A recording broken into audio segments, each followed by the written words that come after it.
Si tu n'as pas la bonne femme avec toi, elle peut te détruire. D'où l'importance de bien choisir ta femme. Il y a des investisseurs qui ont plusieurs millions de dollars, qui investissent, qui prêtent leur argent, qui donnent leur argent pour qu'ils puissent les placer à travers l'immobilier. Les gens, c'est des suiveurs. S'ils se rendent compte que tu es tout le temps avec des personnes qui sont au top, des entrepreneurs qui ont réussi, etc., ça crée comme une confiance et ça les rassure aussi, tu comprends? Parce que j'étais dans le bon environnement, parce que j'étais autour des gens qui voyaient très grand, mais tu n'as pas le choix de level up. C'est vrai que c'est pas tout qui peut s'acheter dans la vie. Je préfère cette vie calme, paisible au Québec. Mais pour les affaires, quand tu as vu Patrick Bet-David, Daniel G, Ryan Seren, tous ces gars-là, c'est quoi que tu as remarqué qu'ils ont en commun? J'étais le visionnaire, j'avais l'idée, la vision, j'avais les contacts pour amener les gens, mais le reste a été fait en équipe. Si j'ai pas nécessairement été assidu, puis persistant, puis poser des questions année après année, ça n'aurait pas été possible. Tu as fait le podcast avec un des plus grands podcasteurs du monde. Quel a été le process en fait? Aujourd'hui, je suis avec une autre superstar avec moi, Sirojan Kanis Shalingam. Je l'ai bien dit ou pas? Sirojan Kanis Shalingam. Est-ce que je l'ai bien dit? Tu l'as bien dit, Kanis Shalingam, oui. Alors, Sirojan, toi, tu es un entrepreneur à succès, tu es courtier hypothécaire, tu as créé des événements avec Elevate, tu as rencontré plein de personnes avec un des plus grands podcasteurs du monde, mais je ne vais pas donner son nom tout de suite. Oui. On va d'abord te laisser te présenter qui tu es, qu'est-ce que tu fais. Je regarde quelle caméra c'est là. Ouais. Bonjour tout le monde, j'espère que vous allez bien. Donc, Sirojan Kanis Shalingam, 31 ans aujourd'hui.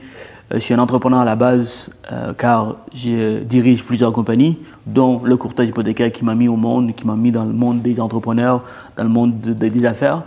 J'ai commencé à l'âge de 22-23 le courtage hypothécaire, puis honnêtement, c'est la meilleure chose qui m'est arrivée car quand j'ai décidé d'être courtier hypothécaire, on peut même reculer en arrière pour parler un peu de mon parcours secondaire.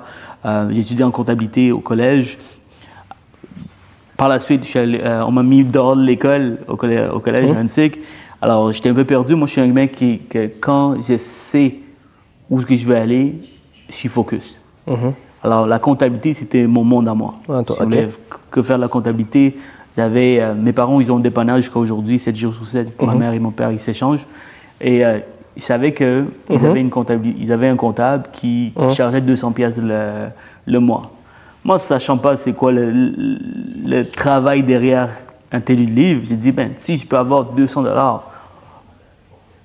de 10, 20, 30, 100 dépanneurs, c'est beaucoup d'argent. C'est beaucoup d'argent. Donc, je me suis dit, tu sais quoi, je vais devenir comptable, puis aller chercher toutes les petites entreprises pour charger 200-300 $. Et quand je suis rentré dans la comptabilité, au collège, j'ai réalisé rapidement que c'est très routinier comme boulot. Puis deuxièmement, j'haïssais ça. Alors, j'ai commencé à rater les écoles, j'ai raté mes cours. J'étais tout le temps à l'Agora.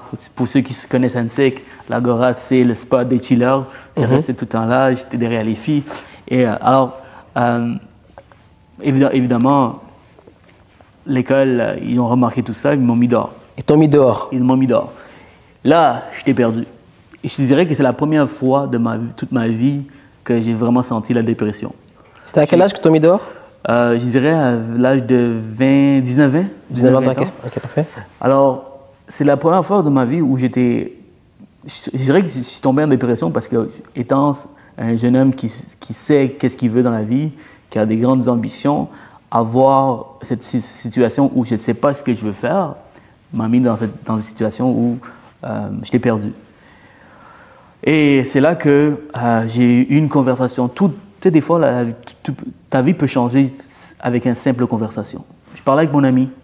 C'est un ami que je connais depuis de longtemps. On travaille au McDo ensemble. Il m'a dit, « Hey, pourquoi tu ne deviens pas courtier hypothécaire? » Courtier hypothécaire, pour moi, c'était des Chinois. Je connaissais absolument rien du tout du courtage hypothécaire. Je connaissais les courtiers immobiliers parce qu'on en voit tout le temps des par carte, mais le courtage hypothécaire, je ne connaissais pas trop. Il m'explique l'histoire d'un monsieur qui travaillait du Vietnam, qui faisait des hypothèques ici, au Québec. Il dit, wow, c'est quoi ce boulot? En 2016-2017, le travail à distance était très méconnu. Il n'y avait pas beaucoup de personnes, il n'y avait pas beaucoup d'emplois qui permettaient de travailler à distance. Il dit, c'est ça que je veux faire de ma vie, car je m'intéressais déjà à l'immobilier. J'avais acheté ma première propriété à l'âge de 18 ans avec mes parents. Et ça m'a donné le goût de l'immobilier, car à la vente, à 21 ans, j'ai ramassé 50 000 avec le profit de la vente de la maison. Donc, je me suis dit, Le courtage m'intéresse. J'ai étudié en finance à Concordia. À 21 ans, j'ai skippé le collège pour aller à Concordia. Je n'aimais pas l'école, je n'aimais pas ce que j'étudiais. Alors, quand il m'a parlé du courtage hypothécaire, j'ai dit, c'est ça que je veux faire, c'est les finances, c'est l'immobilier, let's go. Quand je suis rentré, c'est vraiment sur un coup de tête. C'est vraiment sur un coup de tête, je ne savais pas dans quoi je m'embarquais. J'ai googlé un peu c'est quoi le métier. Et j'ai appris que tu peux travailler de partout dans le monde, c'est un service qui est gratuit pour les clients, tu peux représenter toutes les banques, tu offres du financement pour des clients qui cherchent à acheter leur première propriété ou des investisseurs. Ils disent c'est ça que je veux faire. Je rentre, je m'aperçois que c'est complètement différent, l'école et la réalité. C'est-à-dire que c'est extrêmement difficile. C'est extrêmement difficile, c'est-à-dire tu dois bâtir ton nom, tu es à 100% commission, tu n'as pas de salaire. Tu dois avoir des skills de vente, tu dois avoir une certaine confiance en toi. À l'âge de 22, aujourd'hui j'ai 30, 31, on me dit que j'ai l'air beaucoup plus jeune. Donc on me donne 25, 26. Imagine-toi, à 22 ans, je ressemblais à un gamin de 16 ans. Alors, les hypothèques, c'est une deuxième carrière pour beaucoup de personnes. Une troisième carrière, c'est des gens plus âgés qui vont faire des hypothèques. Et les gens qui vont octroyer des hypothèques, c'est des gens qui sont aussi plus vieux. Donc, à l'âge de 22, il n'y avait pas nécessairement de réseau où mes amis peuvent me supporter, peuvent me dire hey, « c'est urgent, je vais acheter une maison ». Je n'avais pas nécessairement ce réseau. Mes amis, ils étaient tous à l'école. Eux, heureusement, ils n'étaient pas kick-out. Ils n'étaient pas fait kick-out par l'administration. Donc, j'ai dû vraiment travailler fort. Le fait de savoir que je n'étais pas bon, le fait de ne pas avoir de résultats à court terme, je me suis dit, ben, si je mets les efforts, si je travaille sur mon développement personnel, je commence à mieux parler. Je viens de Parc Extension, j'habitais à Laval. Par la suite, donc, je n'avais pas nécessairement le langage corporatif, donc j'ai dû me réinventer. Autant en français qu'en anglais. J'avais des slangs quand je parlais. Aussi intense que quand j'écrivais. Tu sais, quand on écrit pourquoi on dit PK. Ou qu'est-ce que tu fais? Tu vas écrire KTF. Je me suis habitué, je me suis forcé à écrire comme du monde. À un certain point, mes amis disaient oh, bro, comme, relax, man, pourquoi tu ne fais pas une abréviation de ce que tu fais? Moi, j'écris vraiment qu'est-ce que tu fais. Parce que je voulais m'habituer que quand je vais parler avec les clients, il va y avoir un professionnalisme dans mon langage. Je parle avec ma langue. Plus jeune, les filles trouvaient ça cute que le fait que je parle comme Mike Tyson. Mais, au moment, je ne trouvais pas ça cute parce que quand je me suis aperçu que je parlais avec ma langue, j'ai dû me réinventer encore. Je me suis forcé à rentrer ma langue quand je parle parce que je ne voulais pas me mettre devant des vidéos puis sortir ma langue quand je parle. Donc, c'est des petites tweaks que j'ai faites sur ma personne et qui m'a permis de rendre la personne que je suis. Puis encore aujourd'hui, j'ai encore, comme tout le monde, on n'est jamais satisfait de notre personne, puis on veut toujours améliorer. Puis le fait d'avoir ce mindset, ben, je pense que tu vas toujours avoir des meilleurs résultats après l'autre.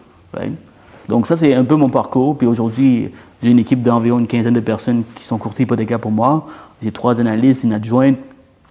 J'ai des investissements immobiliers. Je suis prêteur privé. Je fais la gestion de fonds privés. Il y a des investisseurs qui ont plusieurs millions de dollars qui investissent, qui prêtent leur argent, qui donnent leur argent pour que je puisse les placer à travers l'immobilier. J'ai organisé la plus grande conférence immobilière au Québec en février dernier où on était 900 personnes au Palais des Congrès de Montréal où j'ai invité l'un des plus grandes vedettes dans le monde de l'immobilier qui est Ryan Serhant. Donc, honnêtement, si tu me poses la question à 22, est-ce que je me voyais faire tout ça? Absolument pas. Mais parce que j'étais dans le bon environnement, parce que j'étais autour des gens qui voyaient très grand, mais tu n'as pas le choix de level up. Right? Tantôt, on parlait de l'environnement. C'est ça. Donc, le fait d'avoir des cerveaux autour de moi, puis encore aujourd'hui, je m'assure d'avoir des gens beaucoup plus loin que moi dans le succès, parce que ça me motive à dire, you know what, c'est jeune, t'as rien fait encore là. T'as absolument rien fait. T'es un fourmi. Ouais. Right? Alors, je m'assure de toujours me retrouver dans des salles plus loin. Bah oui, parce que comme on expliquait, plus tu es avec des personnes qui ont réussi dans leur domaine, et plus quand toi tu vas vouloir développer quelque chose, ça va être beaucoup plus simple pour toi. Parce que c'est vrai que si tu es seulement avec des personnes qui sont au même niveau que toi, pour évoluer, tu sais, c'est comme un peu dans le soccer. Tu peux jouer à la Liga, par exemple, tu joues par exemple en Espagne, mais si vraiment tu veux gagner des grands trophées, il faut que tu ailles gagner la Coupe du Monde, il faut que tu ailles gagner la Ligue des Champions. Et pour ça, il faut que tu ailles jouer avec les tops des tops. Et je pense que moi, j'ai une phrase toujours que je dis tout le temps, c'est que tu n'as pas forcément besoin d'être toujours le plus intelligent. Si tu as des personnes autour de toi qui sont encore plus intelligentes que toi, ça va t'élever comme ton événement. C'est vrai, je suis complètement d'accord avec toi. Je peux te donner plein d'exemples de cette situation, de ce que tu dis, qui est la vérité. Donc, par exemple, si je compare avec des gens qui sont CEO, qui ont une grande position dans une compagnie, comme PBD, que j'ai eu dernièrement dans mon podcast, Patrick Bet-David, grand homme, il dit tout le temps, je suis souvent la personne le moins intelligente de la salle. Et je m'associe avec des CFO, des CTO. Tous les gens autour de ma compagnie, c'est des gens beaucoup plus avancés que moi au niveau de leur connaissance. Alors, si tu es la personne la plus intelligente, il y a un problème, parce que tu ne peux pas tout faire. Ouais, et si tu l'étais, cette personne, tu ne peux pas tout faire. Tu ne peux pas être un CFO, le comptable, le CTO. Tu ne peux pas être tout ça, Chief Manager, Operation Manager. Tu ne peux pas tout être tout ça. Donc, tu dois vraiment avoir des élites dans chacun des catégories pour t'élever. Comme ma conférence, j'étais le visionnaire, j'avais l'idée. Mais j'avais un investisseur, j'avais des organisateurs qui m'ont supporté, qui m'ont épaulé pour pouvoir réaliser cet événement où ça a été un grand succès. Teamworks make the dream. 100%. Tu vois. Et moi, je voulais parler un peu parce que sur Jeune, on se connaît quand même depuis un moment. Tu sais, moi, je suis arrivé au Canada en 2010, mais je ne sais plus si on est connu en quelle année, c'était 2013, 2014, 2015, peu importe, 2016 ou peu importe. Mais moi, quand je t'ai connu à l'époque, je me rappelle, tu étais chez Multiprêt. Je me rappelle très bien. Je me rappelle qu'on avait fait une photo, une vidéo au moto, qu'on avait dit qu'un jour, on va avoir nos BMW. Je me rappelle très bien de cette partie-là. Je me rappelle. Et je me rappelle aussi, quand on se parlait, tu me disais que je vais lancer un podcast. Je me rappelle très, très bien. J'étais dans l'appartement à Laval, là, dans mon ordinateur. Tu me disais, Anthony, man, je vais lancer un podcast. Comment ça fonctionne? Comment ça se passe? Je me rappelle très bien. Donc, avant de voir le chirurgien que vous voyez maintenant, moi, j'admire le parcours parce que c'est tellement une évolution. Et moi, je me rappelle déjà Multiprêt. Est-ce que tu peux un peu parler de Multiprêt? Parce que je me rappelle qu'au départ, tu travaillais chez Multiprêt. Déjà, c'était super bien, tu étais super bon. Et de Multiprêt, moi, je me rappelle de la transition quand tu as commencé à parler du podcast. Puis après, tu as commencé à faire les podcasts. Moi, je m'en souviens comme c'était hier, là. Ce que je peux retenir de ta question, c'est que Multiprêt, pour les gens qui ne connaissent pas, c'est un cabinet de prêt hypothécaire. Donc, je commençais avec un cabinet. J'ai été mentoré par un des tops. Donc, ça, c'est quelque chose que je peux retirer puis vous partager, c'est si vous allez dans une industrie, c'est nouveau pour vous. Travaillez pour le meilleur, seulement pour le meilleur. Essayez de voir, analyser qui est le top dans cette industrie qui dérange le marché. Puis assurez-vous, faites tout ce que vous pouvez pour essayer de voir comment vous pouvez travailler avec cette personne. Quand vous travaillez avec cette personne qui a 10, 15 ans d'expérience, n'oubliez pas, cette personne a vécu tous les obstacles possibles. Il connaît le blueprint du succès. Par exemple, ça peut être le courtage hypothécaire, ça peut être le courtage immobilier, ça peut être les assurances, ça peut être n'importe quel domaine. Travaille pour le meilleur. S'il faut que tu travailles gratuitement, faudrait que tu sois le conducteur de cette personne, tu le fais. Parce que pourquoi tu dois le faire? Parce que cette personne va apprécier ce que tu fais. Éventuellement, les opportunités vont venir vers toi. Right? Donc, moi, j'ai été repêché par un de mes premiers mentors, que lui, il cherchait un assistant. Alors, il était le king du financement privé. Donc, lui, là, il était connu au Québec pour être le gars pour des dossiers complexes. Alors, imagine, j'ai travaillé pour lui pendant 4 ans de temps. Donc, j'ai vu comment il mange, comment il danse, comment il parle. Éventuellement, je suis devenu aussi la personne qui danse pareil, qui mange pareil, qui mange pareil, tu vois. Alors, lui, je me rappelle comme si c'était hier, il closait tout ce qui bougeait. Son affaire est très intense, je dirais. Genre, c'est même pas normal. Il est vraiment fort. Il a besoin de closer n'importe qui. Il a besoin de closer les gens. Donc, tu as une conversation entre amis, il faut qu'il gagne. Alors, j'étais avec une personne comme ça. Peu importe, ça soit business ou perso, il faut qu'il te convainque de peu importe la conversation. Est-ce que c'est le premier que tu as fait le podcast? Ouais. J'ai une bonne mémoire, hein, tu vois? Ouais. Puis, si je devais revenir en arrière, puis si on me demande est-ce que je changerais mon parcours, absolument pas. Il était le meilleur, je suis très content d'avoir travaillé avec lui. Donc lui, de un, il était un très bon négociateur. Il connaissait les psychologies humaines. Il connaissait pourquoi les gens acceptent de travailler avec une personne versus l'autre. Il parlait devant 200, 300 personnes.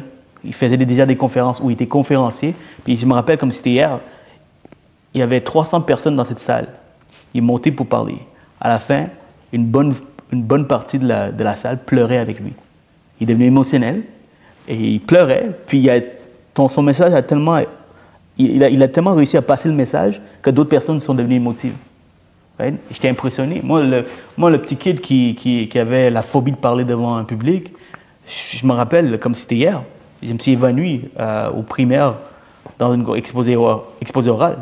Alors pour moi, c'était après la mort, c'est parler devant un public. Devant un public, Alors, quand j'ai vu cette personne faire tout ça, j'étais extrêmement impressionné. Donc je me suis dit, si je suis cette personne tous les jours, ben, un jour, je vais devenir cette personne, ou meilleur que lui. C'est ça qui s'est passé. Je suis devenu encore meilleur que lui. Donc, l'élève a dépassé le maître. Donc, tout ça pour te dire que si vous commencez dans une industrie, vous devriez choisir la meilleure personne dans cette industrie. Lui qui détruit le marché, qui dérange le marché. Si vous êtes capable de travailler pour cette personne, c'est ce que j'ai fait chez Multiprêt. Puis ça m'a donné énormément de résultats. De résultats, effectivement. Et moi, j'aimerais un peu que tu parles un peu parce que, tu sais, on parle souvent de podcasts et autres. C'est quoi la raison, en fait, pourquoi tu as voulu démarrer ton podcast? Et aujourd'hui, il y a des conséquences positives par rapport à ça, mais c'était quoi vraiment la raison? Moi, je sais que quand tu m'avais appelé, tu m'as dit, Anthony, je vais faire un podcast, je vais me lancer. Je me rappelle encore parce que tu me disais, oui, est-ce que si c'est ça? Donc, c'était quoi la raison, ton objectif derrière commencer les podcasts? J'aime ça être stratégique dans mes actions.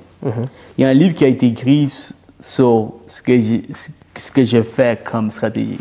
Ça s'appelle The Next 5 Moves de Patrick Bet-David, qui est mon mentor aujourd'hui, que j'ai eu dernièrement en podcast. Alors, le livre parle de pourquoi c'est important quand tu prends une action, tu regardes c'est quoi le 2e degré de cette action. Encore plus le 3e degré, le 4e degré, 5e degré. Tu essaies de regarder chaque action que tu prends, c'est quoi les opportunités qui peuvent t'amener. OK, au 1er degré, si j'ai fait ce podcast avec toi, ben, je vais rentrer en relation avec Anthony. Anthony va me connaître plus, je vais connaître plus Anthony, donc il y a une possibilité, opportunité de travailler ensemble. C'est quoi le 2e degré? Anthony connaît des stars, d'autres célébrités, des entrepreneurs avec succès. Donc Anthony, peut me mettre en communication avec ces personnes. C'est quoi le 3e degré? Ces personnes vont vouloir travailler avec moi éventuellement, qui va peut-être m'amener à Dubaï, au Maroc, peu importe. Exactement. C'est quoi le 4e degré? Habituellement, les gens, ils s'arrêtent au 1er degré. Je vais faire un podcast, ça va m'amener des visibilités. Ça va m'amener de la business. Mais comment? Pourquoi? C'est quoi les autres opportunités que ça peut créer? Alors moi, quand j'ai commencé le podcast, c'était très technique. J'étais dans les hypothèques et je voyais que les courtiers hypothécaires et les courtiers immobiliers n'avaient pas nécessairement les infos pour pouvoir grandir. C'est-à-dire que tout est caché, tout est secret. Il faut que tu travailles pour cette personne, pour apprendre de cette personne. Je me suis dit, si je crée un podcast, j'invite les meilleurs courtiers immobiliers, les meilleurs courtiers hypothécaires dans mon pod.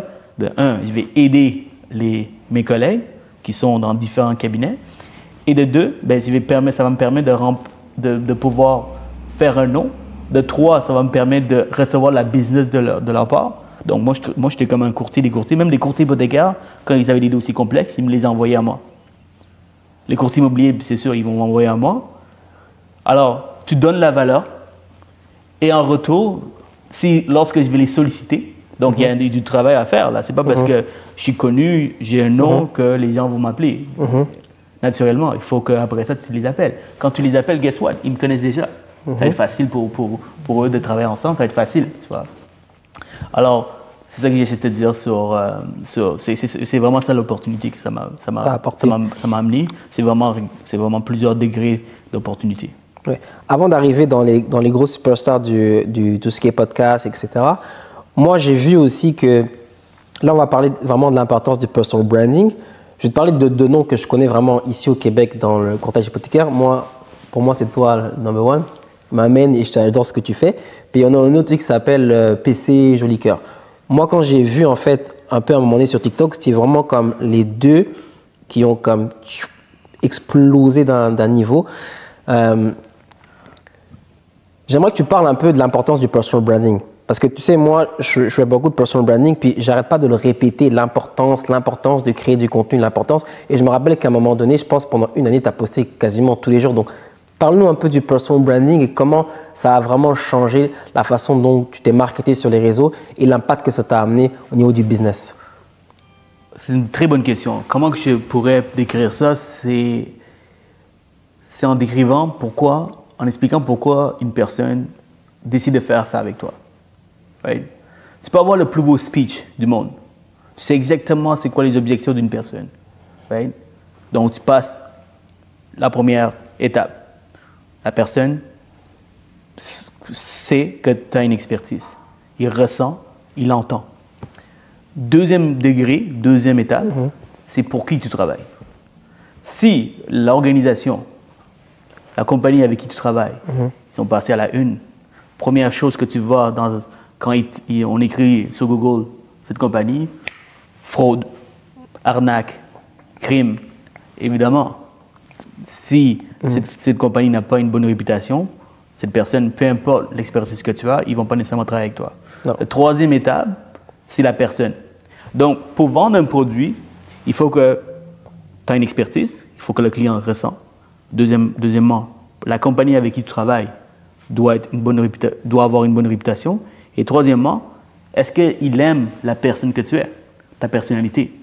Tu peux avoir les deux étapes. Tu peux avoir l'expertise, une bonne compagnie, mais tu es un trou de cul. Les chances que la personne travaille avec toi sont minimes, sont minces. Ouais. Mais tandis que si tu as les trois étapes, c'est-à-dire que tu as l'expertise, tu as une bonne compagnie et la personne aime bien ton caractère, il décide de travailler avec toi. Donc, pourquoi j'ai dit tout ça? C'est que le branding est super important. Le branding remplace la compagnie, le branding remplace la personne. Donc, en ayant une présence sur les réseaux sociaux, la personne va être plus apte à travailler avec toi, tu vois. Je me rappelle, comme c'était hier, juste hier, j'arrête pas de dire je me rappelle comme c'était hier, c'était en fait il y a 2 semaines. Il y a 2 semaines, je rencontre des clients juifs. Tu sais, les juifs, il y a des rabbis, c'est comme le plus grand statut des juifs. Ils me rencontrent au bureau, puis dans mon bureau, j'ai fait exprès, j'ai un grand frame de Patrick Bet-David et moi. J'ai une belle photo de lui et moi. Évidemment, Pat, c'est un mec ultra connu. Il a dernièrement interviewé Donald Trump, il a interviewé Andrew Tate, il a interviewé Vivek Ramaswamy, des gens hyper connus, autant dans la politique que dans la célébrité. Alors, moi, j'ai interviewé Patrick Bet-David, right? Et j'ai mis une photo dans mon bureau. Puis moi, je stressais ma vie, là. Parce que je savais que quand tu rentres dans le réseau des Juifs, tu as une bonne réputation et tu es capable de prouver avec le travail que you're the right deal, souvent ils vont faire affaire avec toi, puis tu n'as pas besoin de créer un plus gros réseau que ça. Là. Ouais, 100%. Les Juifs sont super intelligents, ils sont très investis, ils ont une mentalité d'investisseur, donc surtout dans l'immobilier, ils sont très gros. Donc j'ai toujours voulu avoir une clientèle juive, mais je n'avais pas le branding pour, right? Quand j'ai fait le podcast avec Patrick, j'avais la photo dans mon bureau. Là, quand le rabbin est venu dans mes bureaux, on a parlé de tout et de rien, mais jamais de business. Il ne m'a jamais posé une question sur la business. Et quand il a vu la photo, il a dit, Serozane, où est-ce que je signe? J'ai un dossier à 7 millions de dollars demain. Pourquoi? Parce que lui, il sait que Patrick Bet-David, c'est un grand nom. C'est comme avoir Donald Trump. Tu es un ami à Donald Trump. Alors, qu'est-ce que ça prend pour être un ami à Donald Trump? Ça prend beaucoup d'exploits. Alors, quand il a vu ça, il n'a pas besoin de me poser plus de questions que ça. Il sait quel genre de personne je suis. Alors, il sait qu'il va livrer la marchandise au niveau des hypothèques, tu vois. Donc, il a dit, où est-ce qu'on signe? Donc, ça, c'est le brand. Tu as bâti ce brand, cette notoriété, que tu n'as pas besoin de parler. Les gens vont parler pour toi. Ton brand va parler pour toi. Right? Donc, c'est ça qu'on a fait. Non, mais c'est fort ce que tu dis parce que parfois, les personnes ne comprennent pas la force du personal branding. Comme tu parles, c'est qu'il y a un moment donné, il n'y a pas de hasard, ok? Tu as beau dire tout ce que tu veux, si demain tu vois qu'une personne est avec telle personne, tu as beau parler, mais elle se retrouve qu'avec les tops, le public va parler pour eux-mêmes. Comme les gens, ils font 1 + 1 là. C'est pas donc si demain je te vois avec Patrick Bet-David, demain je te vois avec Alex Hormozy, je te vois avec je sais pas Cristiano Ronaldo, je te vois avec Messi. À un moment donné, une fois oui, mais quand c'est plusieurs personnes, il n'y a plus de hasard, tu comprends? Et souvent aussi les gens, comment l'être humain fonctionne, c'est que les gens c'est des suiveurs. S'ils se rendent compte que tu es tout le temps avec des personnes qui sont au top, des entrepreneurs qui ont réussi, etc. Ça crée comme une confiance et ça les rassure aussi, tu comprends? Donc, automatiquement, tu n'as même plus besoin de discuter. Quand tu vas venir, tu vas dire, ah, écoute, c'est Roujan, oh, c'est telle personne, bosse avec lui, puis that's it. C'est difficile d'acheter cet exploit. C'est extrêmement difficile de arnaquer, de truquer pour te mettre au top. Tu peux pas. C'est possible, c'est très difficile. Il faut vraiment être une personne extrêmement brillante pour pouvoir réussir à le faire. À un certain point, les gens vont réaliser et tu vas faire la une. Oui. Exactement. Alors, par contre, ceux qui le font de façon naturelle par le travail dur, man, ça amène énormément d'opportunités comme ça se peut pas. Okay. C'est toujours, aujourd'hui, quand quelqu'un me contacte pour dire « C'est où j'en ai inscrit le temps, j'aimerais ça pour présenter une opportunité », j'ai dit « Es-tu malade ?» Toute ma vie, j'ai travaillé pour que les opportunités viennent vers moi et non l'inverse. Toute ma vie, j'ai dû courir après les opportunités. Aujourd'hui, les opportunités vers moi. Et tu me dis, est-ce que j'ai le temps? Qu'est-ce que oui, j'ai le temps. Let's do it. Non, mais c'est important ce que tu dis. Et c'est vrai que c'est pas tout qui peut s'acheter dans la vie. On va maintenant y arriver dans un sujet un peu plus deep. C'est que j'aimerais que tu nous racontes un peu comment ça s'est fait justement le podcast avec Patrick Bet-David. Donc, tu as fait le podcast avec un des plus grands podcasteurs du monde. Quel a été le process en fait? Comment ça s'est fait? Comment ça a fonctionné? Je ne sais pas si tu peux parler du deal ou pas. C'est comment que ça s'est fait? Parce que les gens ils veulent demander, tu vois. Écoute, ça monte il y a 4 ans. Donc, il y a 4 ans, j'étais en Colombie. J'ai demandé en fiançailles ma fiancée aujourd'hui. Yes. C'est les gens qui se demandent, mais attends, il est encore fiancé. C'est parce qu'on se marie bientôt. On se marie bientôt. C'est pas dans nos priorités. Ouais. On peut dire ça comme ça. Alors, on était en Colombie, je l'ai demandé en mariage dans un bateau, dans un yacht. On a réalisé que c'était pas très safe la Colombie. Donc, on a décidé de prendre un peu plus de temps à Miami. Alors, parce que je voulais la gâter un peu, j'ai pris un hôtel sur Miami South Beach, vraiment dans le cœur de l'action, à côté de la plage, juste à côté. Et il y a les restos, il y a beaucoup de touristes. Puis le lendemain, ou dans les premiers jours où on était là-bas, on déjeunait, puis j'ai dit à ma fiancée, j'ai dit, babe, you know, like, c'est fou où je connais. Il se peut que on rencontre des gens, des célébrités, et il se peut même qu'on rencontre des gens qui ont l'air de rien, ils sont en tapate, en short, en t-shirt, mais ça peut être des multimilliardaires, ça peut être comment on appelle les Russes là, les oli quelque chose. Tu peux m'aider avec le mot? Comment on dit ça? Oligates. Des oligates. Ouais. J'espère qu'on dit le bon nom, mais on peut être avec tous ces genres de personnes qui peuvent marcher dans la rue. C'est Miami South Beach, l'attraction est là. J'ai dit ça le matin. Le soir, elle voulait magasiner. Puis moi, si on me connaît, j'aille magasiner. Moi, quand je rentre dans un shop, je prends 2-3 trucs, je sors.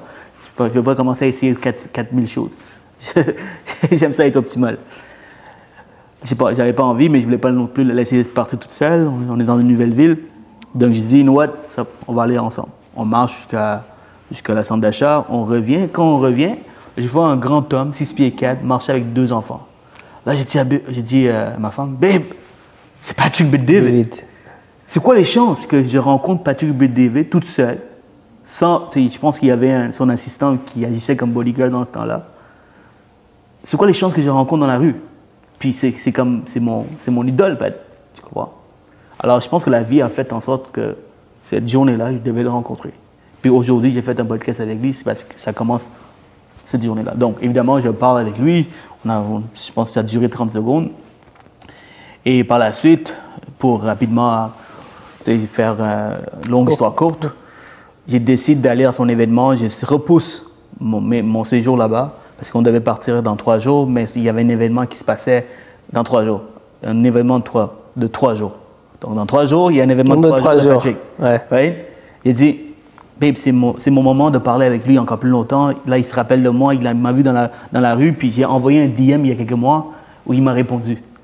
Alors, comme le momentum est là, il faut que je lui demande s'il peut venir dans mon podcast. Je ne sais pas pour qui je me prenais. J'avais 1000 subscribers sur mon YouTube. Mais je suis un gars comme ça. Des fois, il y a des gens qui ont peur. Ils disent, ah, mais il va probablement me dire non. Mais tu ne sais pas s'il va te dire non. Puis la personne qui dit non, il y a autant une malaise de te dire non aussi, tu vois. Mm-hmm. Une personne qui a bien grandi, il n'aime pas ça. Personne n'aime dire non. Tout le monde aime dire oui. Right? Alors, je décide de rester, de repousser l'avion, de repousser mes séjours. Je demande à mes amis de Montréal de venir passer du temps avec ma femme parce qu'évidemment, c'est 3 jours intenses où tu es dans l'événement toute la journée. C'est des gros événements. Alors, je rencontre Pat pour la dernière journée. Je dis à tout le monde que un jour, je vais interviewer Patrick Bet-David. Les gens me prennent pour un fou parce qu'il y avait comme 400, 500 personnes. Puis, évidemment, c'est toutes des idoles de Pat. Donc, c'est un jeune qui dit qu'il va interviewer Patrick Bet-David. Ils me prennent pour un fou.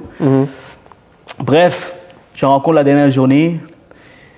Finalement, j'ai réussi à le rencontrer parce que dans chacune des pauses qu'on a, tout le monde fait la file pour le voir. Donc, c'est impossible de le parler.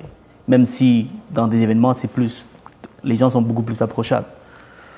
Et la première question que je lui pose, c'est Pat, we seen each other on the street. Do you remember me? I was like, yeah, you're the guy. Okay, perfect. Je coupe un peu, je raconte plus rapidement, mais à la fin, j'ai dit, est-ce que tu peux participer à mon podcast? Il me dit combien d'abonnés que tu as? J'ai dit, je ne voulais pas nécessairement dire combien d'abonnés parce que j'ai honte. Le gars, il y a comme 15 millions de personnes qui le regardent. Moi, j'ai 1000 subscribers, donc ça fait aucun sens. J'ai dit, non, écoute, j'ai le plus gros podcast. J'ai changé de direction. J'ai dit, j'ai le plus gros podcast au Québec. Pourtant, j'ai le plus gros podcast parce que c'est un podcast ultra niché pour les courtiers.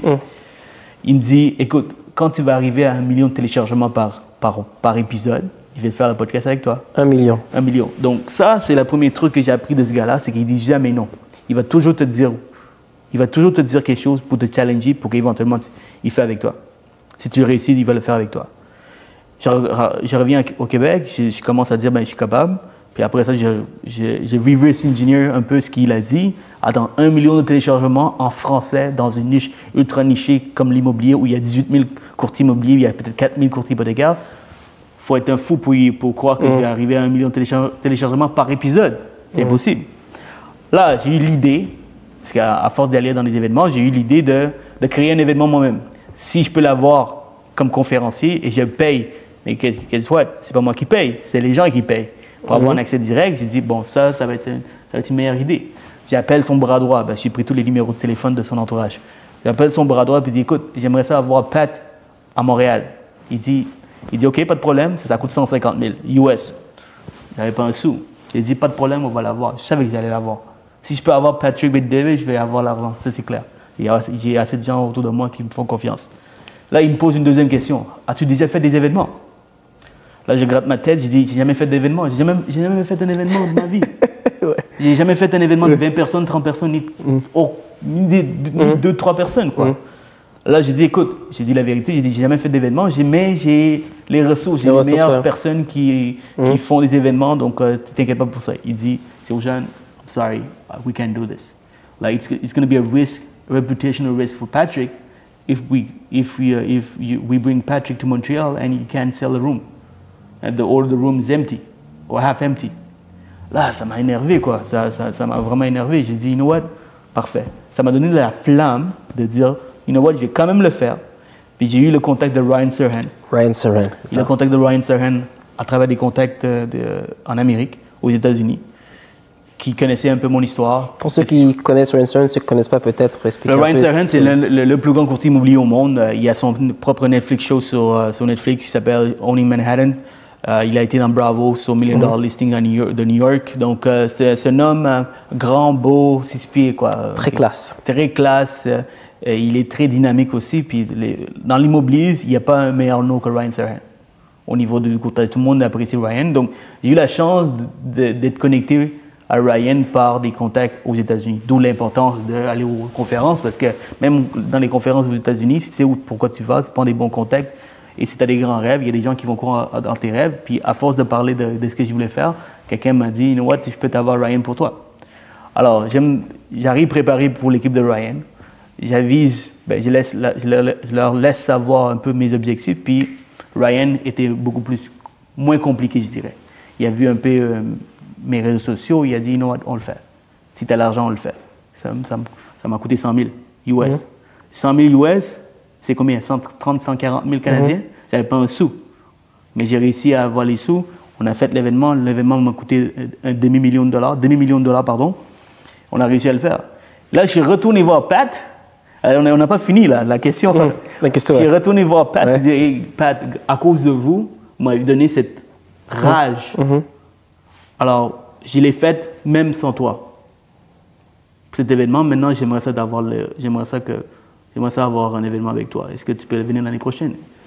Hey, il me dit, Sébastien, t'as pas entendu ce que j'ai dit tantôt devant 500 personnes? Il dit que j'ai fait plus d'événements. D'abord, j'ai refusé des offres à 500 000 US. J'ai refusé 2 offres à 500 000 US en Australie. Hey, pour moi, aller prendre le vol de 24, je ne sais pas combien de jours pour aller en Australie, 2-3 journées, pour ensuite rester 3-4 jours, je perds encore plus d'argent où ce que je suis à Miami. Donc moi, je veux faire mon argent dans un 3 miles radius. Je ne veux pas bouger nulle part. J'ai accepté des offres avant que je dois respecter, mais j'en fais plus. Là, ça m'a démotivé, quoi. J'ai fait tout ça pour venir le voir en pensant qu'il va me dire oui, puis il me dit non. Finalement, j'ai dit, OK, Pat, là, ça fait des années que je te demande qu'est-ce que je peux faire pour qu'on puisse faire un podcast. Au moins un podcast. Là, il dit, voici ce que tu dois faire. Il y a une application qui s'appelle Minect. Et Pat, c'est un gars qui aime ça challenger. Il vient d'un monde de corpo, de leaders, de vendeurs. Donc, lui, il a bâti une compagnie d'assurance de 50 000 agents à travers le pays au complet. 50 000 travailleurs autonomes. Donc, ça vient avec beaucoup de leadership. Right? Et lui, son truc, c'est qu'il fait tout le temps challenger son monde. Donc, là, il a une application digitale. Et dans l'application, c'est une application qui s'appelle Minect où tu peux poser des questions à n'importe qui sont sur l'application. Alors, l'histoire derrière Minect, c'est qu'à un certain point, Pat il avait besoin d'un avocat. Il a posé la question à un avocat pour une chose, puis l'avocat a chargé 1000 $. Je t'invente des chiffres, mais il a chargé cher. Pat a dit, attends un peu, mais c'est juste une question, puis tu me charges 1000 $, ça fait aucun sens.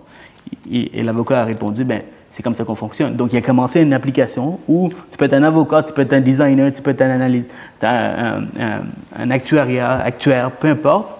Tu peux t'abonner, tu peux faire de l'argent par d'autres personnes qui posent des questions. Donc, à un certain point, on avait Andrew Tate dans l'application.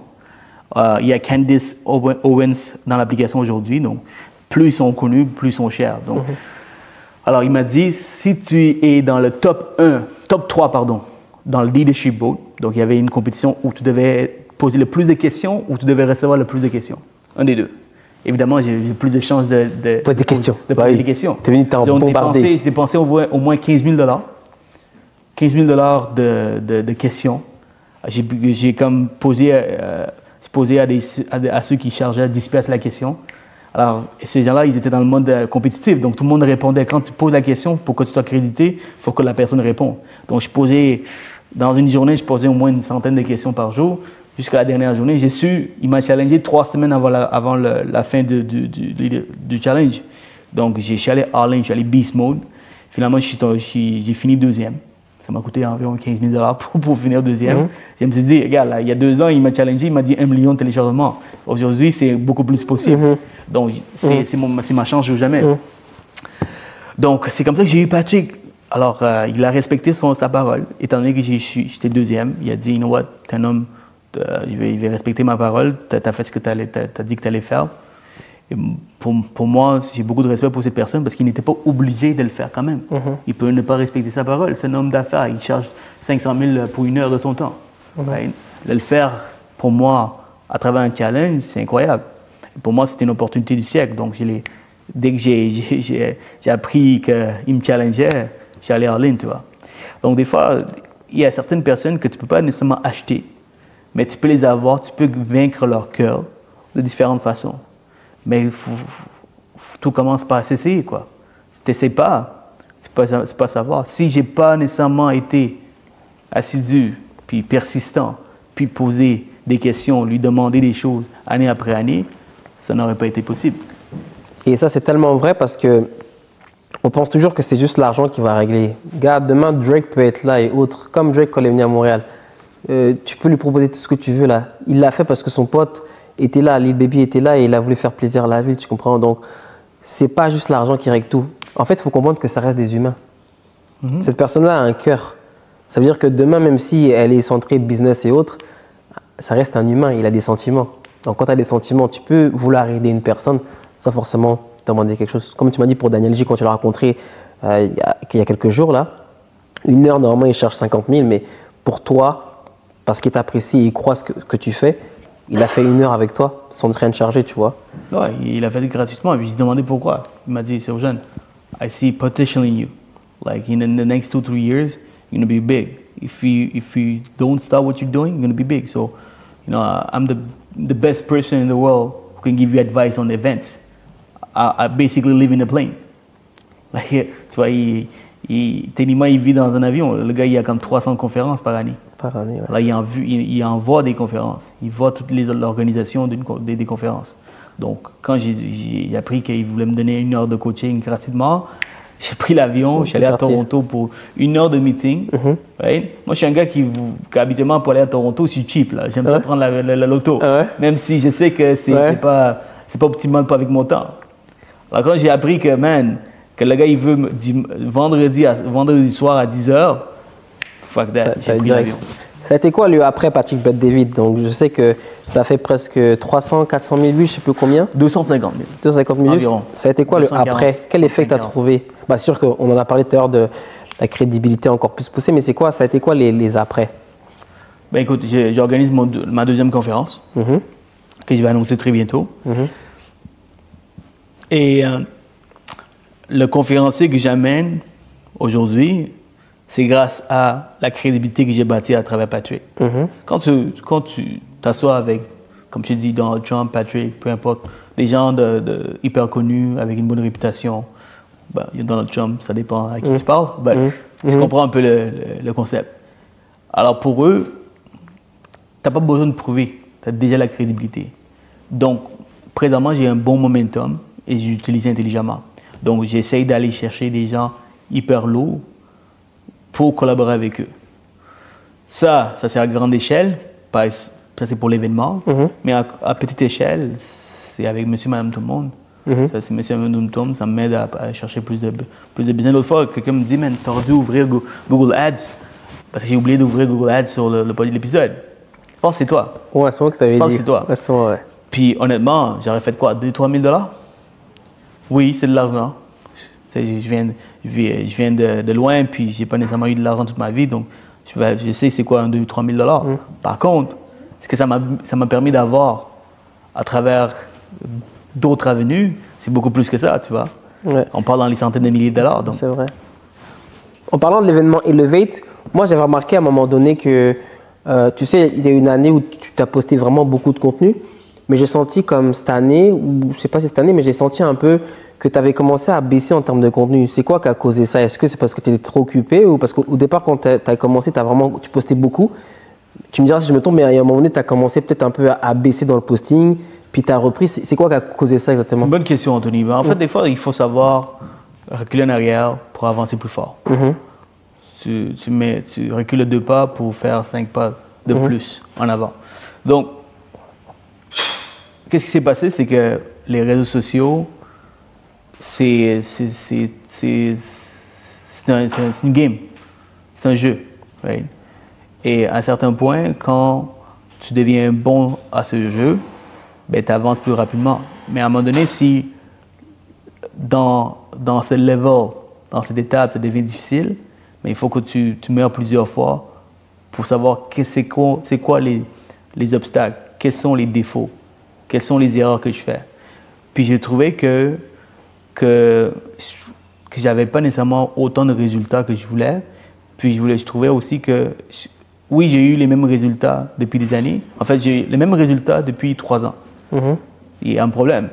Si je ne peux pas avoir les mêmes résultats, mais si je fais plus. Je rencontre Pat, je rencontre Ryan, puis j'ai quand même 10 000 visionnements, il y a un problème. Right?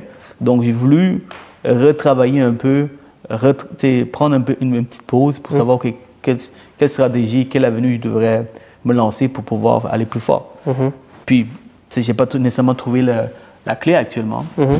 Est-ce que c'est dans la viralité? Est-ce que je devrais peut-être parler des choses qui vont accrocher les gens, qui vont faire chier les gens? C'est pas mon type, donc c'est pas quelque chose qui m'intéresse. Donc, je me cherche encore. Mais là, on a recommencé en force. On a une nouvelle équipe. On va faire plus de contenu. Et là, ma stratégie, c'est vraiment faire plus, mais très travaillé. Très travaillé. On fait des longs formats. On va commencer des longs formats, donc des vidéos de 5, 10 minutes, 15, 20 minutes, même jusqu'à 1 heure, où je parle devant une caméra, mais je donne tellement de valeur que les gens n'ont pas le choix d'écouter. Parce qu'il serait fou de ne pas écouter cette vidéo qui donne énormément de valeur, quoi. Français ou anglais? Je vais le faire en anglais. Donc là, du Move English now? Non, c'est pas seulement en anglais. Je vais rester. Mon cœur est au Québec, donc je vais quand même continuer à amener de la valeur en français, mais je vais donner l'autre moitié de mon temps à faire du contenu en anglais et voir. J'ai jamais fait. Donc maintenant, je vais voir où est-ce que ça peut aller. Je vais te poser cette question-là parce que tu vois, toi, tu es beaucoup States, ok? Tu sais que moi, je suis maintenant à Dubaï et ça s'en vient. Et justement, je me pose la question, je vais te donner conseil par rapport à ça. Comment on fait si on doit switcher les langues? Parce que tu sais, par exemple, moi là, je fais du contenu en français, mais je ne vais pas te mentir, mon réseau commence à être aussi big et j'ai beaucoup d'anglophones. Puis là, ça me dérange toujours parce qu'à chaque fois que, quand je vais voir, admettons, je sais pas, je vais voir par exemple Cristiano Ronaldo, je vais donner mon Instagram et il va me dire, ouais, I will follow you. Là, il voit que je parle juste français, tu vois. Tu vois, automatiquement, c'est bizarre. Comment toi tu fais? Parce que ces gars-là, ils vont venir sur tes réseaux. Du coup, s'ils arrivent, comme Patrick Bet-David, à un moment donné, quand j'avais reposté, il a vu ma story, il a regardé. Je me rappelle. Ah ouais? Il a regardé, j'ai même pris le screenshot.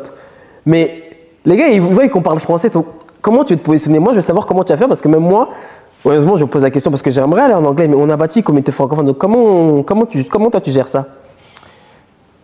Bonne question. Je trouve que ce n'est pas un. Je trouve que sur Instagram, moi, ma stratégie, c'est que je vais le faire les deux dans la même page. La raison est la suivante, c'est que j'ai une bonne audience qui sont bilingues. Et que quand. Tu sais, c'est un plus de parler plus qu'une langue. Plus qu'une langue. Les Américains parlent juste une, à part si tu es un immigrant. Alors, ils sont impressionnés le fait que tu parles 2, même 3, même 4. Langue, ouais. Donc, c'est pourquoi les gens te suivent à la base. Parce qu'ils sont impressionnés par ce que tu dis, par la valeur que tu donnes. Donc, en ayant une page où tu parles 2 jusqu'à 3 langues ou 4 langues, ben ça aide. Ça aide à ta crédibilité, à ta réputation, à ton branding. Parce que les gens te voient comme, OK, il est super intelligent, il est polyglotte, peu importe le nombre de langues que tu parles. Donc, je pense que sur Instagram, est-ce que j'ai la stratégie exacte? Non. J'ai voulu commencer un nouveau, ça n'a pas fonctionné. Puis quand je fais en anglais, je pousse. Ce que j'aime faire, c'est que quand je vois quelque chose en anglais, je mets de la publicité payante parce que ça va toucher les Anglos, Toronto, puis le reste du monde. Et là, ça amène des nouveaux abonnés. Puis là, quand ils voient des contenus en français, ils vont regarder, ils parlent une autre langue, c'est cool. Okay. Alors, c'est comme ça que je vois. Puis, sur YouTube, il faudra avoir deux pages différentes. Là, c'est ça qu'on m'a dit, c'est ça que je fais. Parce que YouTube, les algorithmes de YouTube, quand tu fais dans 2 langues différentes, ils se perdent. Ouais. Ils se perdent. Donc, sur YouTube, j'ai séparé les pages. Sur Instagram, j'ai fait sur une page. Donc, tu auras un courtier hypothécaire du Québec anglais et un courtier français? Le courtier hypothécaire, c'était une chose du passé. On change de nom, c'est Elevate Podcast. Elevate, ouais. Puis, Finance avec Cyril pour le moment en français. Donc, on a deux pages différentes. Un pour le français, un pour l'anglais. Donc, Elevate Podcast, ça va être plus le français? Elevate Podcast, c'est anglais. 100% anglais maintenant? 100% anglais. Et Finance avec Cyril, c'est français? C'est français, exact. Et tes nouvelles vidéos long format, tu vas les mettre dans quoi? Uniquement en anglais pour commencer, voir comment que la vidéo réagit. Puis éventuellement, je vais voir avec le moment. Tu sais, il n'y a pas de... Il n'y a pas de règle. Pour de vrai, il faut aller avec le flow. Pas de règle. Il faut regarder avec les résultats. Il faut tester. Même moi, tu sais, là, je suis en train de... Tu sais, j'ai une grosse communauté francophone. Mais le tout, c'est que l'anglais m'appelle. Et on n'arrête pas de me dire, même des gros gars qui m'ont approché, qui sont réussis, ils m'ont dit, il faut que tu ailles en anglais. Mais c'est comme je suis là, ah, mais j'ai bâti tout en français, man. Je dis, ben, mais là, il faut que je fasse de YouTube et tout. C'est intense, hein, le contenu. Parce que tu vois, les gens, ils nous regardent là. C'est pas facile. Hein. J'expliquais, ce matin, je me suis réveillé à 5 h du matin. Pacte et tout, c'est mon comme 5e ou 6e podcast de la journée. Tu sais, les gens, ils vont nous voir sur les réseaux. Ouais, je suis là, je parle avec Seroujab, mais yo, ça fait mon 7e podcast que je tourne dans la même journée. C'est gros travail. Tu comprends? Donc, c'est juste que c'est du travail. Je suis passionné, mais c'est quand même du travail, tu vois. Tu as toujours été un travailleur depuis que je te connais. Donc oui. Tu ne m'impressionnes pas, là. Tu trouves? Tu es un travailleur. Ouais. Tu as toujours bossé, quoi. Tu n'as jamais vu tourner les pouces. Tu as toujours eu des plans, des rêves. Et tu es toujours en train de bosser, peu importe les circonstances, peu importe les up and down que tu as. Tu es un gars qui fonce. Donc, ça, c'est quelque chose que j'apprécie de toi. Merci, Soren, j'apprécie aussi. Du coup, là, je vais te parler un peu parce que je sais que tu aimes beaucoup Miami. Je sais que là, tu as des projets au Québec. Est-ce que ton envie d'aller toujours au States, ça te va tellement bien? Est-ce que tu veux toujours aller au States ou... Écoute, j'aime le Québec, j'aime le peuple québécois. Ils sont super accueillants. Ils ne jugent pas par les biens, le succès. L'autre fois, justement, j'étais avec Daniel G l'autre fois, ce vendredi, puis on était partis manger, puis c'est drôle. Les Canadiens, je pensais que c'était seulement le Québec, mais les Canadiens s'en foutent de la célébrité. Tu peux avoir une célébrité marcher dans la rue, c'est rare qu'ils s'arrêtent pour une photo. Les Canadiens, c'est très passif comme lifestyle. Même s'ils reconnaissent que c'est une célébrité, à part si c'était une méga célébrité comme Drake, ils ne vont pas nécessairement t'arrêter. Moi, je pensais que c'était seulement le Québec, parce que Québec, je me rappelle, au Carrefour Laval, quand j'avais comme 15-16 ans, j'ai vu Rachid Bazouri. Mais personne ne l'a arrêté. Puis je savais que c'était qui. J'étais un grand fan de Rachid. Personne ne l'a arrêté. Puis j'étais comme, je comprends pas. Je comprends pas pourquoi la personne arrête. Puis les gens, ils savent. Le Québec complet savent c'est qui Rachid Badouri. Right? Alors j'aime cette mentalité. Des fois, quand ils laissent en paix, peu importe ton succès, tu vis ta vie. Non? On ne te juge pas par ce que tu as, qu'est-ce que tu as accompli. Est-ce que tu es une bonne personne derrière tout ça. Aux États-Unis, c'est différent. Ils te jugent par le succès. J'ai le nombre de conférences que j'ai été comme, hey, how many doors are here? How many doors you have? Ouais. Quand dans une conférence immobilière, c'est combien de portes que tu as? Dans une conférence où il y a juste l'argent, on parle de l'argent. C'est combien d'argent que tu fais? Ça devient intimidant. How much you make? How much you make? Ils te posent ça comme directement. Là. Ça, ils ne vont pas te beurrer un peu avant de te poser la question. Là. Tu poses direct. Puis ils vont te juger, là. C'est vraiment pour te juger, pour savoir est-ce qu'ils entretiennent la relation ou ils vont te ils vont trouver une façon de sortir de la conversation. Ouais. Alors ça, c'est les États-Unis. Alors étant donné que j'ai grandi ici, je préfère cette vie calme, paisible au Québec. Mais pour les affaires, je préfère les États-Unis parce que la population est beaucoup plus grande, 300 millions. Donc, le marge d'erreur est beaucoup plus... est beaucoup moins importante. Donc, si ça ne marche pas, mais tu changes de façon de faire, puis tu as la chance de pouvoir attaquer d'une autre façon. Au Québec, c'est différent. Tu as 7 millions de personnes, 8 millions. Plus que la moitié est francophone. Donc, tu as juste une opportunité, c'est de l'attaquer en français si tu fais ça gros. Right? En anglais, c'est plus facile, plus large, tu as le monde entier. Donc, si tu as un produit en anglais que tu peux vendre et que tu es parfaitement bilingue ou tu es bon en anglais, je pense que tu devrais certainement t'aventurer là-dedans. C'est pour ça que je travaille là-dessus en français parce que si c'était juste pour les hypothèques, pas de problème. Pas besoin de regarder pour l'anglais. Mais mes rêves, mes ambitions, c'est au-delà du courtage hypothécaire. C'est plus grand que ça. Les gens, éventuellement, si vous continuez à me suivre, vous allez voir un peu mes prochains moves. Mais l'anglais, c'est là que... T'as pas le choix. Ouais. C'est comme là, tu fais vidéo avec des personnes et autres.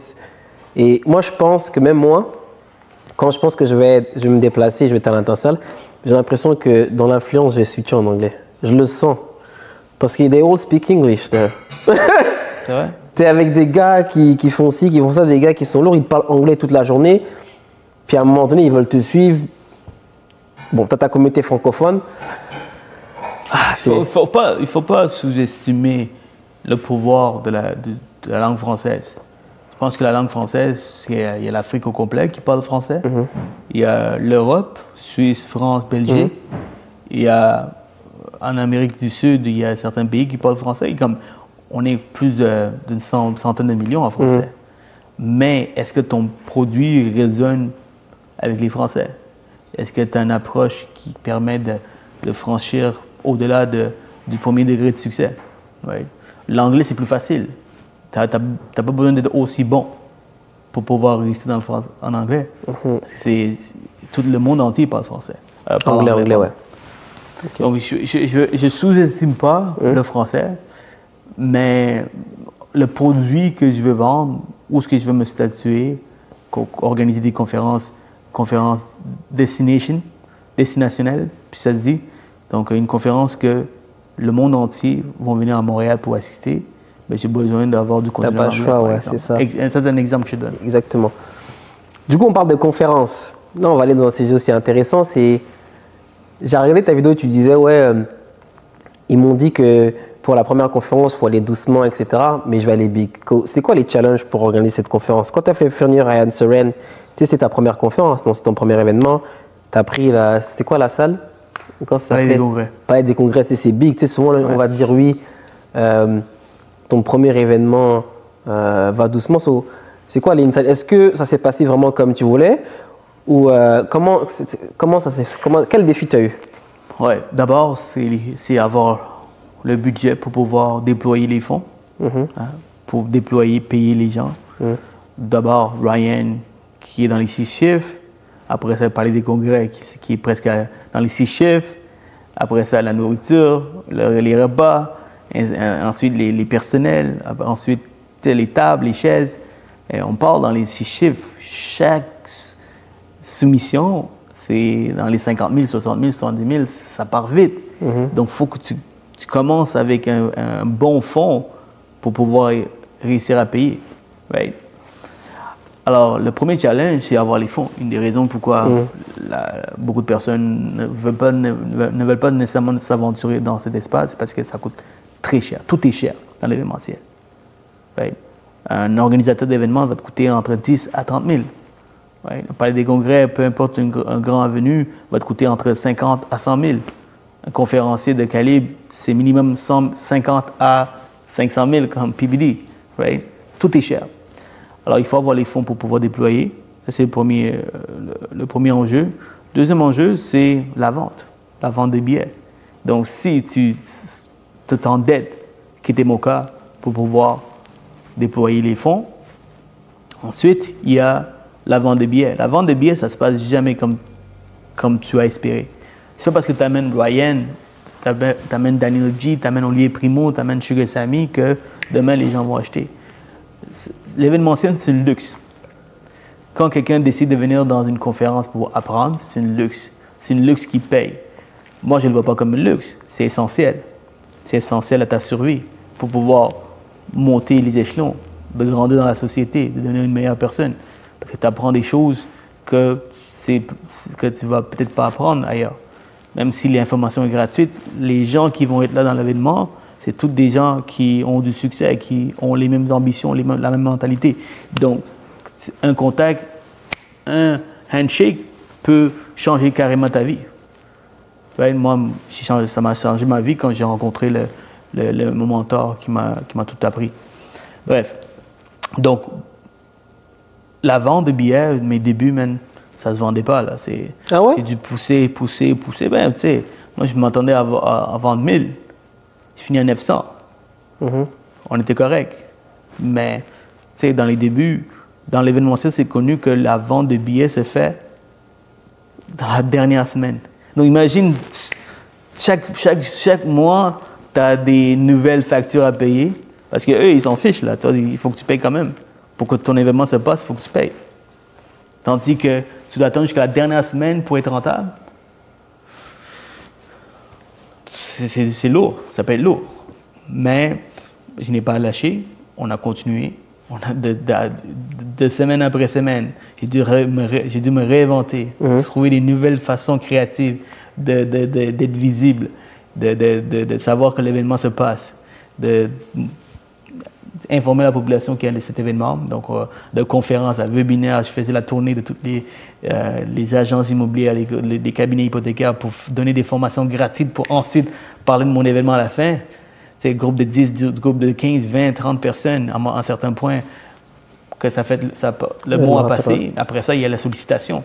Hein? Les courtiers, c'est les pires à acheter. On est tout le temps occupé qu'on dérange quand on appelle d'autres choses que le courtage. Donc, quand tu appelles pour dire est-ce que tu es au courant de l'événement, ben, la personne va te dire oui. Est-ce que tu vas l'acheter? Oui, oui. Il va l'acheter comme dernière journée. Il ne va pas l'acheter tout de suite parce qu'il y a d'autres priorités. Donc, c'est extrêmement difficile. Par contre, à certains points, chaque chose difficile devient facile. Dans ma prochaine conférence, je vais avoir des nouveaux défis, mais il y a certaines choses que j'ai compris que je vais pouvoir me réadapter. C'est vraiment inspirant et j'aime ta transparence dans le fait que tu dises que c'était pas forcément facile parce que tu sais, nous on voit le résultat toujours final et j'en parle encore aujourd'hui.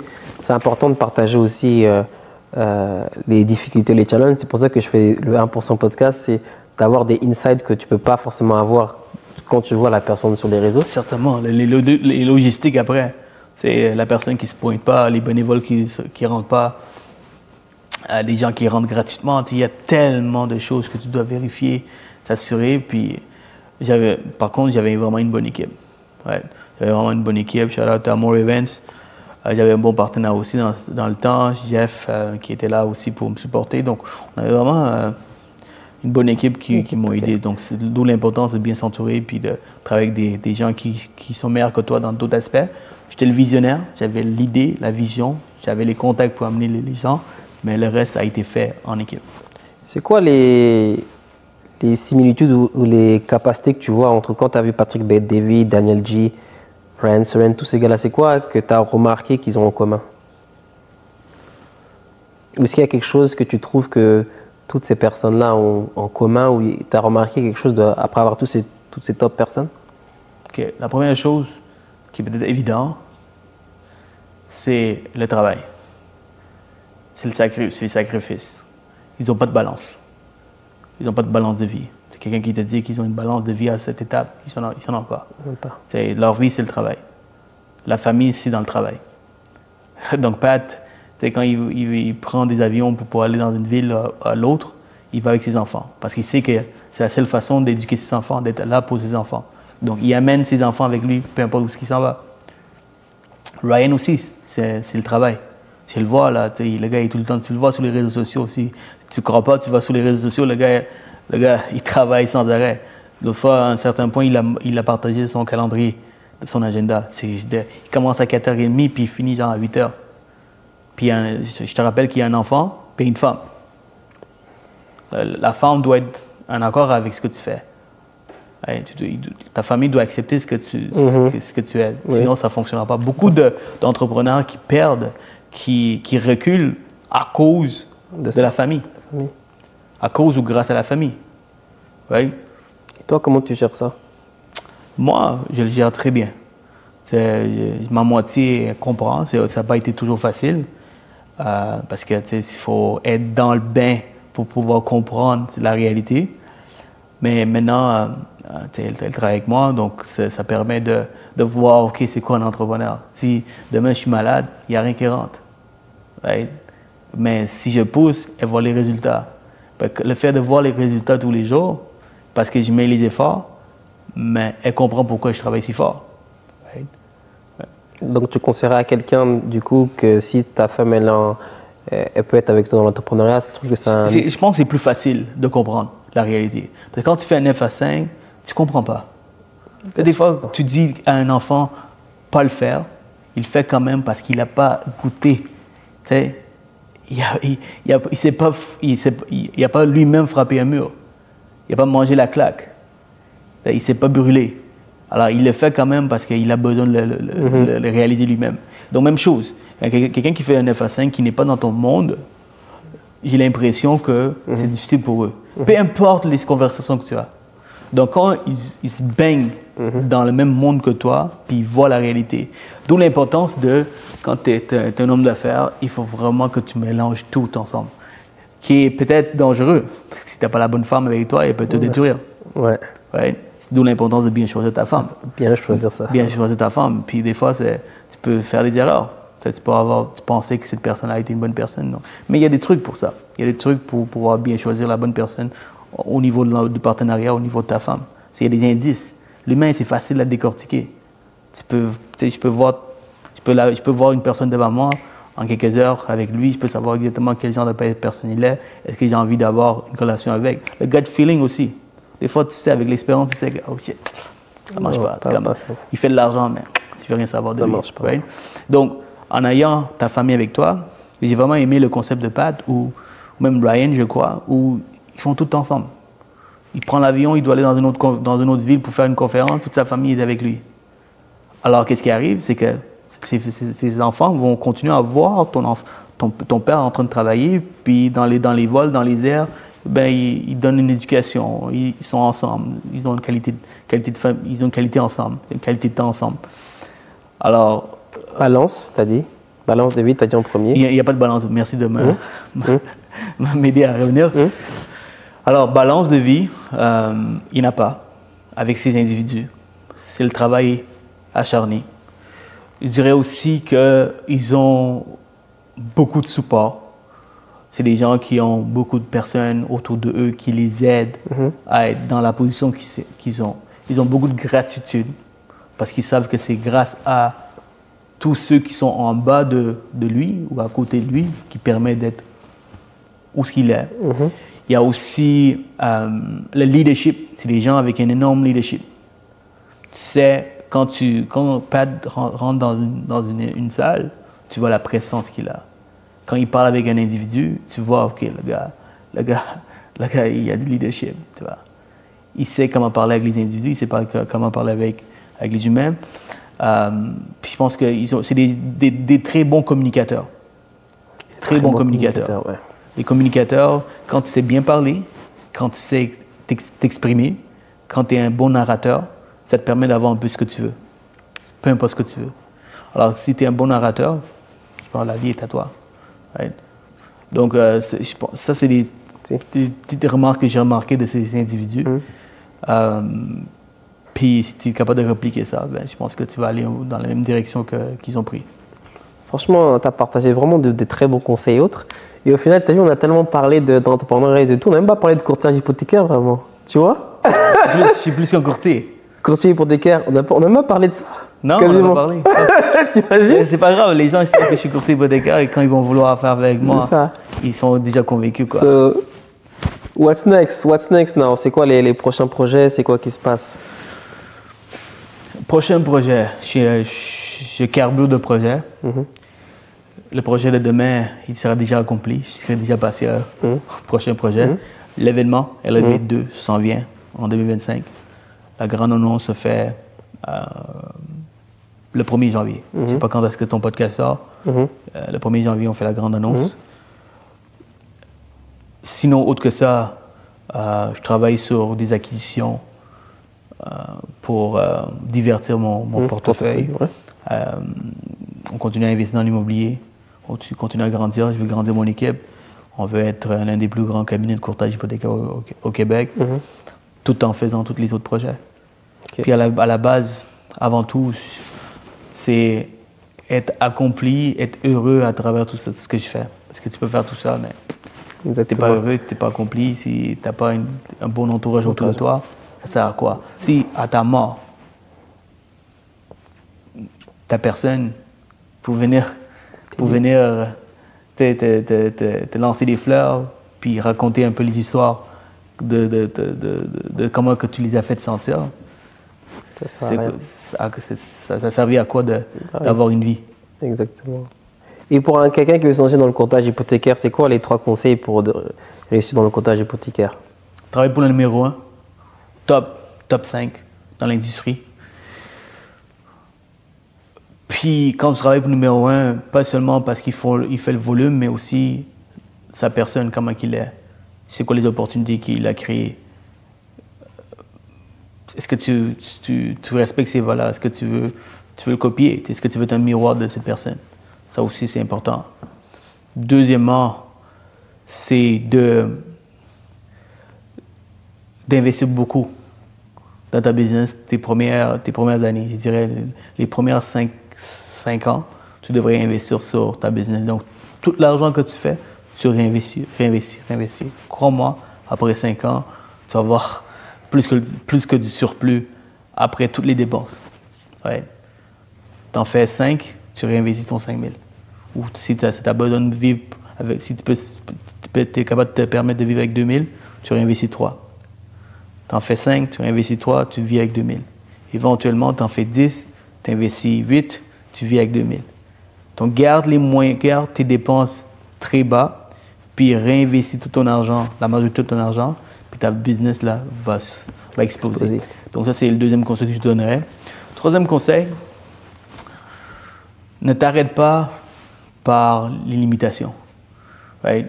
Parce qu'un bon courtier, il est bon dans plusieurs aspects. Il faut être un bon communicateur. Ça commence par le développement personnel. Bon communicateur. Il faut être vite, il faut être proactif, il faut être à ses affaires. Mais ça se peut que tu n'as pas tous ces aspects. Tu n'as pas toutes tes aptitudes, mais tu peux travailler là-dessus. Tu peux devenir meilleur là-dessus. C'est à force de savoir reconnaître que tu as un problème et travailler sur le problème, puis éventuellement, tu vas débloquer le problème. Tu vas trouver une solution. 100%. Beaucoup de personnes, ils disent, moi, je ne parle pas bien, je n'ai pas un vocabulaire enrichi, donc je ne serai jamais capable de faire une conférence. Allô? J'étais dans la même position. Comment ça, aujourd'hui, je parle devant 900 personnes? Parce que j'ai décidé de ne pas accepter mon sort. Right? J'ai décidé de ne pas accepter comment j'étais et que je suis capable de changer. Développement personnel, ça va débloquer ta vie au complet. 100%.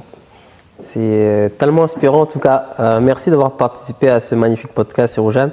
Depuis le temps qu'on devait le faire, finalement on a pu le faire. Comme on disait, quand je voyais la phrase « The future looks bright », comme on dit. The future looks bright. Yes sir, merci Antoine. Merci Anthony. Et ceux qu'on peut te retrouver sur les réseaux sociaux? Sur TikTok, sur Instagram, sur Facebook, sur LinkedIn. Si vous avez de la misère à me trouver, il y a un problème. C'est parce que l'Internet, il y a shutdown, il n'y a pas d'Internet. Sinon, vous pouvez me contacter de n'importe où. Je suis très présent sur les réseaux. Sinon, un courriel, expert@serojane.com. Sinon, mon numéro de téléphone, 514-701-6171. Merci Serojane, c'était un super podcast et boum, on se revoit très bientôt. Merci à tout le monde. Merci. Ouais.